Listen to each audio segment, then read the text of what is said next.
Hey, DeShaun, how you doing? Hudson went down today. Obviously a knee injury. We'll get more information once we run a few tests. Other than that, offense looked pretty good. They're making plays. I just like that we kept competing. You know, there's a little bit of adversity during practice, but they kept competing the whole time, so I enjoyed that. Defense there's a lot of energy over there, so I like the way that they're playing. I just want to see us just keep taking it to that next level each practice that we come out. I think the atmosphere is good. We got a lot of recruits coming in and out of the building. Yeah. You doing all right, Coach? You know, injuries bother me. When you see guys go down, it's unfortunate, very unfortunate. Non-contact stuff too. So it's just, I'm just down just for losing guys. I've been a player, so I know how it feels to truly, you know, when you work so hard for something and that opportunity is taken away from you. It also looked like Brandon Pagan kind of might have gotten an early injury in practice. Yeah. Can you talk about that? Yeah, he was coming off of a hamstring, so he might have tweaked it again. I haven't talked to him yet, so I'm waiting to see. And then J. Mike was kind of off to the side doing some individual work. What is his status? We're just waiting. He, like I said, what was that, last Saturday? Yeah. He was running hot from last Saturday, so we still are just taking a precaution with him. He was running and stuff on the side, so yeah, he was being active, but we didn't really want people pulling on him and him running. Gotcha. And how is Rico kind of doing there in his place with the offense? Rico's doing a great job. He's a hell of a player. Very consistent, you know, the type of kid that you just want on your team. Consistent, tough, doesn't say much, just comes out here and works, you know, lets his body of work do his talking, really. You had quit just fielding punts at the end. Was that part of the schedule today, or you threw that in to add some levity? Oh, no, that was, you know, we had Saturday's competition day, so they were up there for part of the competition group. We just, hopefully they could have caught the first one or could have got a little better punts, but we'll probably use the jugs. I just wanted I want a competitive atmosphere with coaches and players. You know what I mean? So just not, you're always on the players, like, let's get the coaches in there too. And, you know, that's how you build true camaraderie. You know, when you got guys that are pulling for the coaches, everybody's, you saw how the whole defense ran with Cody down on one of them. So, you know, it's just something that you just try to bring the guys closer. If any of the coaches have any availability, you gonna throw them in? Maybe. If we keep having injuries, I might have to. So I was kind of curious why we didn't see you out there returning. You didn't want to embarrass her? Yeah, I mean, we know what I can do. You know, I don't necessarily. I'm just kidding. No. I almost caught one. I was thinking about it. You know, I almost did. I think I'm the only one who didn't get one of your robocalls. I'm kidding. Oh, okay, I was going to say, let me make sure we get him on the list.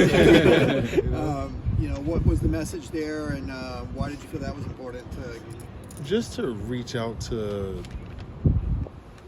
alumni, donors, the community, just to let them know, like, hey, come be around us, come out here, come to the Rose Bowl, come support what we're doing. You know, I'm just trying ways to engage with the community. You know, it's especially right now when I'm locked in here all the time. So just ways I can get out, just to voice stuff and let people know, like, hey, you are welcome to. And we've seen some coordinated tweets from the coaches. Is that kind of like the new boom when those go out? Is that kind of what that is, or? Yeah, I don't even know what boom is, but yes, when we have something that's important going out, you should see those. Okay. Is there any name to it? Yeah, it's just it got your guys' attention, right? Yeah. we didn't even name it anything, so it could just stay nameless. And you know, when you see that, there's some great UCLA information coming out from football. How do you measure competitive drive? I mean, we see them going at it all the time, but what do you look for to really set people apart competitively?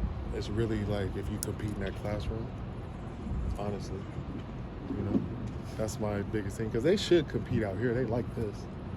But it's the little things. Do you compete at taking notes in the film room? Are you competing and watching film? Are you competing to be the first one in the building in your position? You see what I'm saying? Like, so we keep track of all this stuff. I'm just big on competition.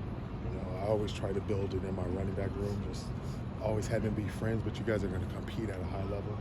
and I'm just trying to bring it to the whole team, but compete in everything we do. When I was a running back coach, I used to tell the running backs, we better be the first group in the building, no matter what. No matter what time you had to be there, we were going to be the first group. The other coaches had no idea that it was a competition. Do you guys see what I'm saying? Like, they had no idea.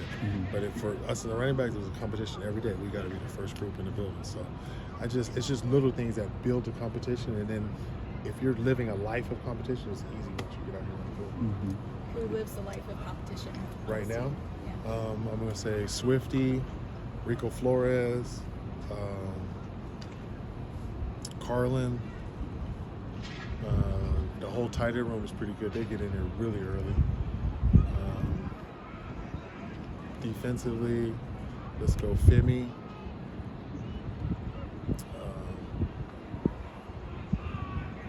Kane. A couple of the DBs. But it's just a small thing, you know? Like, everybody, like I said, everybody's gonna compete out here on the field. Like tucking your shirt in. I have my shirt tucked in the best. I know it sounds silly, but that's just how I do little things. You know what I mean? Yeah, it's like the stuff you don't see. Exactly. Yeah. Exactly. That's exactly it. Coach, I wanted to ask you about Kane Madrano. Obviously, he's one of the veterans, and it looks like he's stepping up with both leadership and competitiveness. What have you seen from him? He's doing a great job. You know, Kane's been here for a while, so he knows what is missing, basically. You know, he's seen a lot. And when you've seen a lot and you've been on both sides of the ball, it's kind of easy to get out here and voice your opinion. But I like that he's being more of a vocal leader, like you said. You know, a lot of these guys lead by example, but this year is truly, you're seeing guys trying to take that next step and being a leader and just trying to be vocal. So I appreciate what Kane's doing, and hopefully he can just continue to grow in that role. I think this is the last time we'll talk to you before the portal opens. We've talked about what positions you'll be looking at. Now that we're real close, can you give us any kind of insight as to what you're going to be targeting there? Yeah, I'm looking for bigs on both sides of the ball, so O lineman, D lineman, tight end, or maybe a running back, a couple DBs. Quarterback? Maybe a quarterback. Okay. It just depends. I have like 6 positions that I want to address, and then best available after that. So. And then the flip side of that is obviously your guys could go in. Do you kind of talk to them and re-recruit them in a way? Yeah.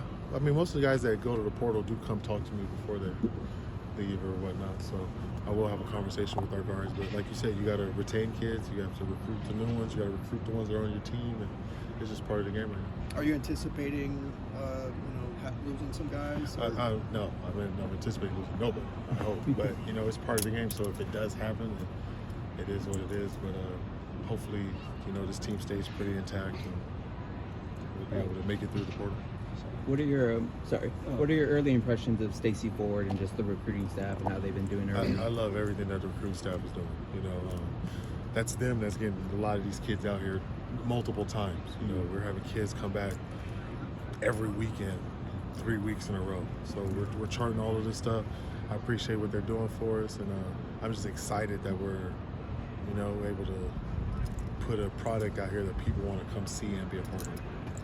Well, 7-on-7s today were 6-on-8s. What was the impetus of that? Is that something you guys is this the first time you've done that, or is that something that's been kind of a part of practice? No, just kind of what defenses they were running. You know what I mean? So if they had other people dropping, we just got to take it for what it is. Any position changes you're kind of experimenting with? Like Femi's been at edge a little bit, Keegan's back at running back. Anybody else like that? No, not like that. Keegan's a running back now, so he's not he was literally a receiver last season, so he's back in the running back room technically. And then Femi's just, he's a big, strong, fast kid. So if you can use him in multiple positions, go ahead. He's a great athlete that can do multiple things. It looked like Justin had some, pretty bright moments, especially early in this week. What did you think about his week overall? Justin's playing really well. I constantly see him up there on the 3rd floor, so he's constantly trying to get knowledge. He's a very smart kid. He loves the game. That's why he works so hard at it. So I'm just glad that he's here and playing well. LA Cajo was out there doing what looked like agility drills or or something? Is he close to participating in practice fully? Yeah, next week you should see Tahoe out there. Number one should be flying around. Thank you guys. Thanks, guys. Thank you. you.